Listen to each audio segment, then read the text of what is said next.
Co-wrote this film with one of your best friends, Kimball, and the character of Hippo is a blend of your shared experiences. How did you find the intersection of your personal stories, and how did those shape the nuances and depth of this character? So I generally consider myself like a little bit of a, I try to be a private person. But in my art, I just can't sort of help myself. And the way that I sort of marry those two things is I think I'm realizing I create a mask of absurdity from my Mm. real life. So I really did get that sex talk from my mom saying I would wake up in a puddle of goo. But for me, it's like I want to bring the personal into it. But I think my personal's not entertaining enough to just use my personal life. So, I'm not the kind of filmmaker who's gonna like do that super, as you know, the super deep drama that's like a one-to-one of the coming of age. So for me, it's like I like to start with the personal jumping off point and then take it somewhere like insanely just wild because I have fun with that. And I feel more, and it's more cathartic for me to like kind of live out the fantasies or the crazy ideas of my teenage self in this case, as opposed to tone it down. Because the real story of most people's lives is they don't uh, kill a Craigslist predator. Like they're not, it's not like that. But that's what I love about cinema as well, is that you can be, you can do anything. You can invent a world. So that's what I tried to do, invent a world that we both could jump into and feel comfort, um, towards our pasts.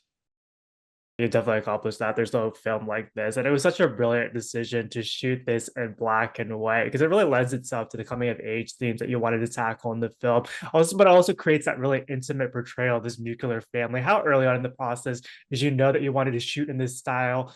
And how did that vision complement the story? Yeah, it's a great question. It was twofold. I think early on, the first thought was, oh, people do lower budget or first features in black and white often. You got Christopher Nolan following, Darren Aronofsky, Pi. A lot of filmmakers just wind up doing that, and it's not an accident. It's because it's usually budgetary constraints. And so that it definitely got into my head, like, oh, if we're having trouble with the budget, that's one way to tone it down. But then, sort of concurrently, I fell in love with black and white photography. Again, just from the classic Bergman films, Orson Welles, as well as modern ones like Cold War and Ida. Sort of just realizing these are beautifully shot, like there's so many beautifully shot black and white movies. There's so many beautifully shot color movies, but there's something ghostly and bizarre about black and white that lent itself to the story. And I spoke talking to William Babcock, our cinematographer, about it, and we agreed that it would help dampen the absurdity of the script and sort of, these, potentially perceived as wacky characters. Because we didn't want to make a wacky movie. We wanted to make Mhm. something that felt real and hit you, but also was insane. Um, and I think the black and white ultimately helped achieve that. I can't imagine the movie in any other way. Now I want to do black and white again.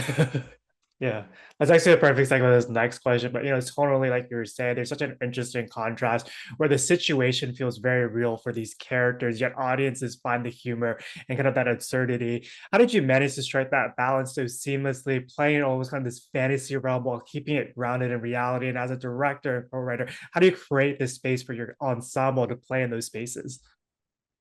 Great question. I think that the fact that the cast, they're dramatists first, not comedians, and I think that and I although I started my career in comedy, and stand up and improv, and found my way into film, I also consider myself a serious person first.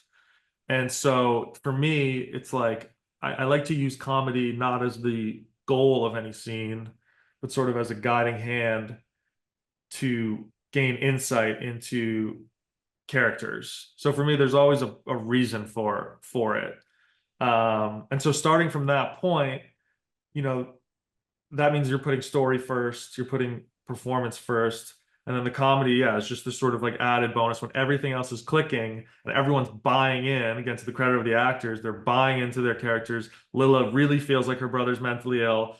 Kimball playing like he's mentally ill. I mean, the guy's doodling in his free time like manic things, like, you know, almost method acting, I would call it. Um, it just lends itself to this intense environment where the absurdity it'll come out, but it won't be like yeah, it won't be an SNL sketch. Now, I Mhm. never want to do an SNL sketch character, but I want it to be just as funny. Um, I think shows like The Office are like really awkward and they're real. I think that show's so good because everyone buys into their character. So I love when you can have characters that can play both sides. And that's why I call the film a tragic comedy. Mhm. Uh, and that's what I hope it achieves. Because at the end, I didn't want to be a sad ending. I want to always instill some hope in my films, and that also I think that tone is captured in that last scene because there's something very Mhm. funny about being in a bomb shelter with your baby, but there's also something beautifully simple, and I don't know. I try to capture both sides um, as best as possible. I think comedy has that sneaky ability to let audiences lower their guard, especially when you're tackling timely subject matter like mental illness. And you've mentioned in previous interviews that Eric and Eliza Roberts embody the spirit of indie filmmaking. How did the trust that they instilled in you empower you to make the creative risks, to take more creative risks with the script? Oh my, I mean, like Eliza has become like another LA. She's like an LA mother to me and Kimball. Well, Kimball's mother is in LA, so mine's in New York, so she's a second LA mother to Kimball. Um, they're just such like incredible giving people who just want to work and want to make art and want to act, not pretentious. There's a reason Eric has like 600 credits. It's just because the guy loves what he does. And if you love what you do, that's what I try to do too. You never feel like you're working a day in your life, as they say. Um, and yeah, so like I think when I first met Eric and Eliza on Andronicus, I was definitely a little intimidated. I didn't know what that experience was going to be like. Is there a hotel? Do we have a five-star hotel? Do we have the taxi? Do we have everything? It's like, yeah, yeah, we have all that. But it's like then you meet Eliza on set. It's like, oh, honey, honey, everything's fine. Don't worry about it. Like, oh, we figured it out. We found the entrance. Oh, yeah. Like you don't have to worry about like, oh, you don't have the right food that you want. Okay, it's just like, oh, it's fine. We have snacks. It's like they're not like bring me my Pepsi. Mm, Uh, and so yeah, I think that that's really cool. Like to have, it's almost like it's like a mentor on projects. When we're all young people. I'm young, Kimball, Lila, and then you have Eric and Eliza are kind of our like mentors on set. Well, Eliza mostly on this one because Eric did the voiceover. But yeah, it's nice to have that arm of an accomplished actor to lean on. You just feel like you're not so alone in it. So I recommend every filmmaker cast some type of older legendary actor. It'll pay off. mm. This is also your feature debut. Congratulations, by the way. And what a statement you've made with this project. What did you learn from this experience outside of the fact that you want to shoot it in black and white again, that you'll bring on to the next project? And also, what is next for you? It's that I loved the script that I wrote here for a Hippo. Um, and so it's for me, it's one thing that I always wanted to remember is to always you put the script on a pedestal and do make it as best as you can. Like never forget the importance of the writing process. Um, so I want to continue that and get even better at that and keep building stories that surprise people and make them feel something and entertain them. Um, I also, I didn't grow up. I wasn't the friend holding the camera growing up. I had a great cinematographer do that.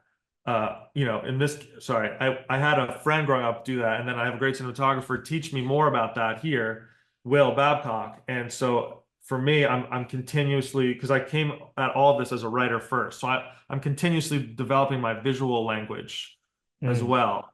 And so for me, my writing also can get better, but I think I'm a better writer than I am cinematographer, certainly, and that's why I work with cinematographer, and most directors do. But I'd love to keep getting better at that component of it, just because like what Will's able to do on a low budget to me is better than what most studio movies do on 30 times the budget.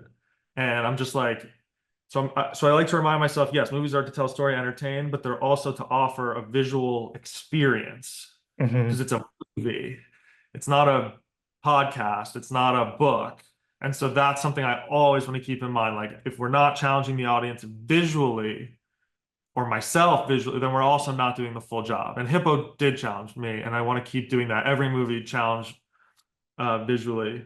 And what's up for me next is another black and white movie called Godhead that I'm hopefully shooting in January with Kimball, Sarah Coffey, and Al Warren, the filmmaker from Dogleg, and Will Babcock shooting it again. And we want to take this black and white style, um, to a more Hitchcockian thriller. mhm. Uh, so that's the next goal with and do it also on a low budget in like one location, but also make it crazy and wild.